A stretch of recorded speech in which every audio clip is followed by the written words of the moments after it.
محمد علي باشا عمل كده، خلي بالكم، لانه رغم انه هو كان فرد وكان سلطوي، الا انه بدأ اثناء وجوده يخلق ما يسمى بالحياة الدستورية.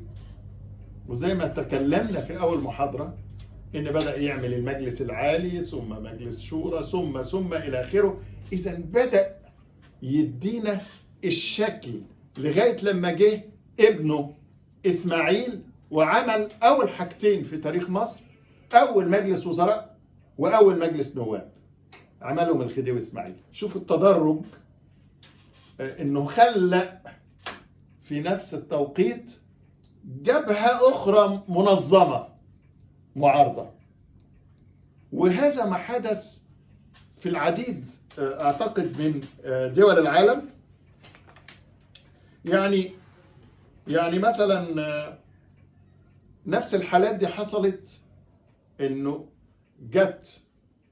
كان في سلطوية، كان في مؤسسة عسكرية موجودة بتحكم، زي في تركيا وباكستان واليونان واسبانيا والبرتغال.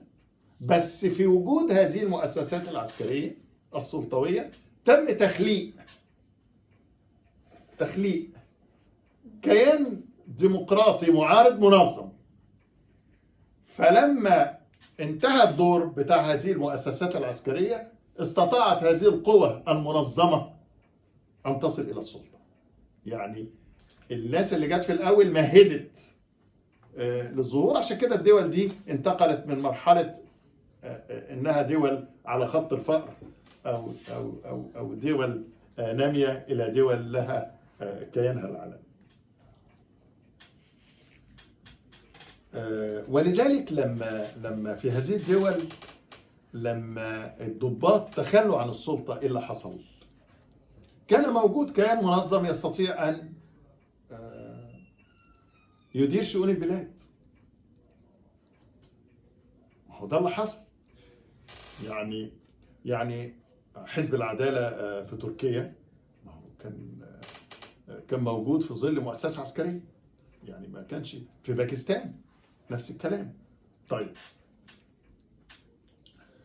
وهذا البديل الديمقراطي المنظم دوت نجح في الحكم. مش ما نجحش، لا نجح، وقبل بلاء حسن وأدى دور كبير. طيب، هل في مصر عندنا حصلت حاجة كده؟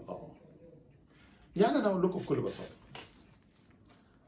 لما سقط النظام يوليو في 2011، لأن أنا بعتبر إنه نظام يوليو بيبدأ من عبد الناصر وينتهي بحسني مبارك.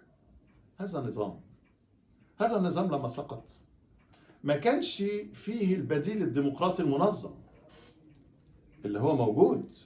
دي حقيقة. لأنه لو كان هذا البديل الديمقراطي المنظم موجود، ما كانش الإخوان وصلوا للسلطة. الإخوان وصلوا للسلطة لأنه هم كانوا الكيان الوحيد المنظم. حتى المواطن العادي كان بيقول نفس هذا الكلام، إن الإخوان هم الكيان الوحيد المنظم. طب فين باقي الأحزاب؟ لا، ده كانت أحزاب ديكورية شكلية لتجميل المشهد والصورة. يبقى أي نظام أيا كان، حتى طب ما أيا كان، نظام عسكري نظام غير عسكري، عليه إذا كان يحرص على مصلحة البلاد في ظل وجوده أن يخلق نظام ديمقراطي منظم، حتى حين يأتي الوقت يستطيع هذا النظام أن يقود ويدير هذه الدولة وينجح في إدارته، كما حدث زي ما بقولت، حدث في تركيا وحدث في باكستان وحدث اليونان كان نظام عسكري، وحدث في البرتغال، وحدث في العديد من هذه وحتى يعني احنا كان عندنا نظام مؤسسة مدنية تشكلت علشان تواجه الإخوان، هي جبهة الإنقاذ. ولكن سقطت هذه الجبهة لأنها كانت برضو وتفتتت، لأنها ما كانتش بالقدر الكافي من التنظيم